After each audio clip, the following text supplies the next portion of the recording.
Direct psychic influence for success in business and personal life. In this video, we explore the direct psychic influence by William Walker Atkins in his book, The Thought Force in Business and Everyday Life. In a personal conversation, an individual exerts and influences his fellow men and interests them in the schemes and plans, enlists their aid and support, secures their patronage, and influences them generally. We all know men who are capable of achieving these results, but we are content to marvel at their unusual ability rather than attempting to acquire it. The art of influencing men or women while we are in their presence must include several other techniques of mental influence.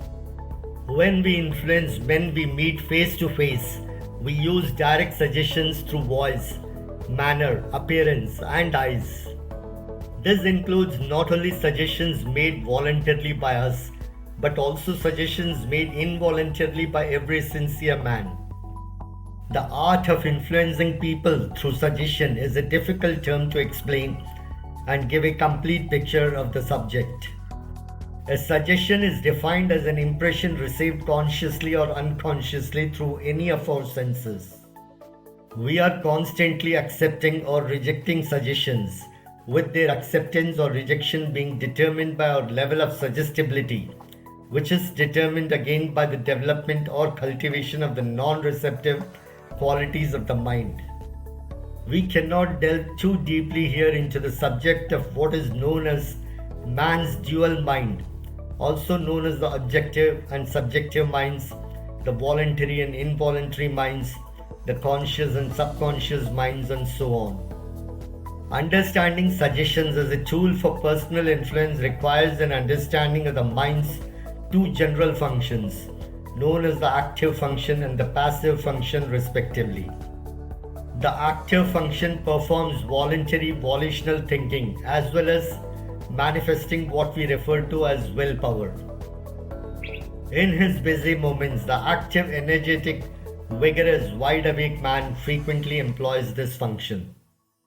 The passive function performs instinctive, automatic, and involuntary thinking, displaying no willpower and manifesting diametrically opposed ways to the active function. The passive function is the most valuable servant to man, performing the majority of his mental work, doing all the drudgery and fulfilling its assigned task without receiving praise or thanks. It works without complaint and appears to require no effort, and it never appears to tire. The active function, on the other hand, works only at the command of the will and consumes more nervous energy than its passive counterpart. It performs the energetic, active work of the mind, and after a great deal of effort, it tires and begs for rest. When you use the active function, you are more or less aware of your effort, whereas when you use the easygoing, faithful, good-natured, passive function, you are not. From this brief explanation, I believe you will understand the distinguishing features of these two functions. Some people spend almost all of their time thinking passively. Such people find it too difficult to think for themselves and prefer the ready-made thoughts of others to their own. They are almost human sheep. They are extremely trusting and will believe almost any statement made to them in a sincere and positive manner. These people are easily swayed and are essentially at the mercy of those with a more active mind. They find it difficult to say no and are more likely to say yes if it is easier and requires less thought. Active-minded aren't as persuadable, and some aren't persuadable at all times. However, when they relax and take a break from their active functions, the latter are far more suggestible than at other times. Consider a pair of twins who work together as business partners to help you visualize the two functions.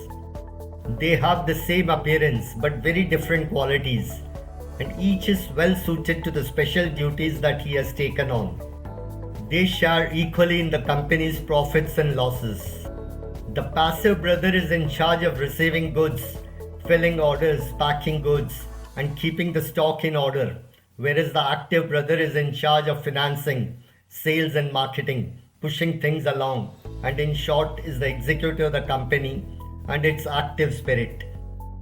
When it comes to purchasing goods, however, both brothers pitch in.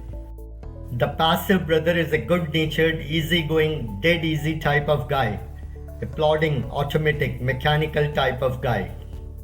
He is somewhat set in his beliefs, rather superstitious and bigoted, but very credulous and willing to believe almost anything if it does not directly contradict some of his preconceived notions. To get a radically new idea into his head, you must gradually insinuate it into him. He has a habit of deferring to the opinions of his brother when he is present and to the opinion of others when he is not.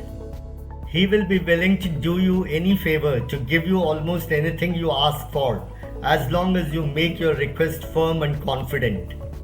He is afraid that a refusal will hurt your feelings, so he will promise you anything to get rid of you and avoid giving you a positive refusal. If you go about it correctly, you can sell him almost anything if his brother is not watching him. All you have to do is put on a brave, confident face and take everything for granted. You met the type. The active brother, on the other hand, is a completely different character. He is a suspicious, watchful, wide awake, hard as nails type of person. He is not a slacker. He feels compelled to keep a close eye on his passive brother in order to protect the firm's interests. The passive brother is constantly stuck by someone or something and desperately needs a guardian. And if the active brother falls asleep or becomes too preoccupied with his work to keep an eye on the passive brother, something bad will happen to the latter. As a result, the active partner is unlikely to allow you to meet the passive brother until he knows you well enough or believes you have no plans to meet the other brother. Before allowing you to see the other partner, he carefully observes you and inquires into your business, attempting to discover what you are up to. He considers each proposition and accepts it if it is reasonable or rejects it if it is not. He becomes less suspicious of you as he becomes accustomed to your presence, and he may even develop a high level of trust in you. He may also be entertained and amused, at which point he loosens his vigilance and becomes less suspicious. If his suspicions are dispelled, you may be able to speak with the other brother, in which case you will have made a significant advance, because the easy brother, once acquainted with you, will devise ways to make the next meeting easier. Every man's or woman's mind is a partnership comprised of functions represented by the two characters just depicted. However, there is a distinction between firms. The passive partner is essentially the same in all cases, though in some he gets more of his own way, while in others he is kept even further in the background, with the difference being caused by the active partner's degree of positiveness. There is a significant difference between these active partners.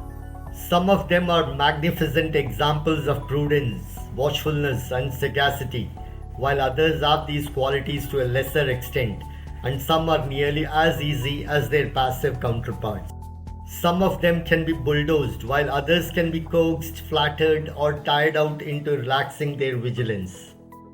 Some of them become so engrossed in something that they fail to notice that the visitor is becoming acquainted with the passive brother and may even allow him to place a purchase order. Each has his or her own quirks and flaws. Because a man is only as strong as his weakest link, the obvious rule is to find that weakest link and direct the attack there. You will quickly realize that the main goal is to avoid the active partner's vigilance. There are numerous ways to accomplish this. The key is to determine the best method. If one method fails, try another. You will eventually win if you persevere. It is possible if the proper steps are taken. It is done on a daily basis. It is easy for some and difficult for others, But it is possible with all of these watchful partners if you just keep pecking away at it. Never accept no as an answer. Follow the same strategy in business that you would if you were courting a girl of your dreams. A no or two or it doesn't would not suffice in the latter case. If you use the same strategy in your business, you will win. Fortune, you know, is feminine and possesses all of the characteristics of the fair sex. Suggestions gain weight as they are repeated. A man may reject a proposition the first time he hears it, but after hearing it several times, he will come to believe it. No surprise, you believe it based on repetition, and why shouldn't you? Furthermore, a suggestion may have no apparent effect at the time it is made, but it may be like a seed planted in the fertile soil that will have sprouted by the time you return. By properly conversing with the active partner and picking his interests, you have allowed the passive brother, prompted by curiosity, to approach and overhear your conversation. He will often reflect on the overheard words after you are left, and despite his stern brother, he will manage to get an interview with you the next time you come. You should carry the above mental image of the two cognitive abilities of the mind, an active partner and his passive brother, with you. With this image in mind, you will be able to direct your suggestions to their best advantage, as well as protect yourself from the suggestions of others. In influencing a man with whom you come in personal contact, you will not have to depend entirely upon the power of suggestion to overcome the watchfulness of the active partner in his mind. You will be aided by two powerful allies, that is, direct thought waves consciously projected by your mind and by the involuntary qualities of thought. These powers can be highly developed by constant practice. You will also learn how to acquire characteristics that will help you make a good impression on your active brother, who is easily impressed by outward appearances. However, there is one thing you must learn: confidence and belief in your ability to master this subject. It is like a boy learning to swim. Swimming ability is inherent in all boys, but he does not believe it. He swam as soon as he thought he could, but as long as he thought he couldn't, he couldn't. He may have improved his swimming technique through practice, but he had swimming power right from the start, and all he needed was belief. You can do it. All you have to do is strike out. You can start with simple exercises, but you must have confidence from the start. Some men discover this by chance and are unaware of the reason for their success. You now understand why you can perform as well as or better than the man who has discovered the truth. Thank you for watching. This is Srinivasan Gopal from Motivation on the Move.